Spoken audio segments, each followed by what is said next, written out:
ঢাকার কেরানীগঞ্জের দক্ষিণ বালুরচরে গোপন সংবাদের ভিত্তিতে বৃহস্পতিবার রাতে অভিযানে যায় র্যাব। একটি ফ্ল্যাটের ভেতরে ঢুকতেই অবাক হয় পুরো আভিযানিক দল। ভয়ঙ্কর মাদক ইয়াবা তৈরির বিভিন্ন কাঁচামালে ভরা পুরো বাসা।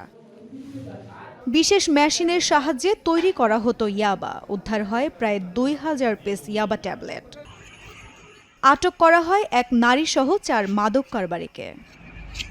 পরে রাজধানীর কারওয়ান বাজার র্যাবের মিডিয়া সেন্টারে সংবাদ সম্মেলনে জানানো হয়, সংঘবদ্ধ এই চক্রটি কেরানীগঞ্জে ফ্ল্যাট ভাড়া নিয়ে দীর্ঘদিন ধরে ইয়াবা বানিয়ে রাজধানীর বিভিন্ন এলাকায় ছড়িয়ে দিত।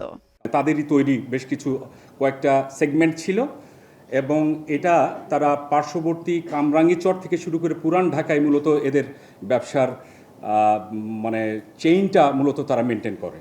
র্যাব জানায় দেশের বাইরে থেকে নয়, ইয়াবা তৈরির কাঁচামাল ঢাকা থেকেই সংগ্রহ করত চক্রটি। সেসব কাঁচামালের উৎসের খোঁজে চলছে অভিযান।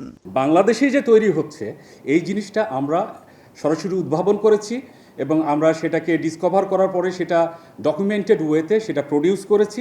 অবশ্যই আশ্বস্ত করতে পারি এই রকম আরও যে কারখানা আছে এটাও আমরা প্রাথমিকভাবে আমরা জানতে পেরেছি। চক্রের বাকি সদস্যদের ধরতে অভিযান চলছে বলে জানিয়েছে র্যাব।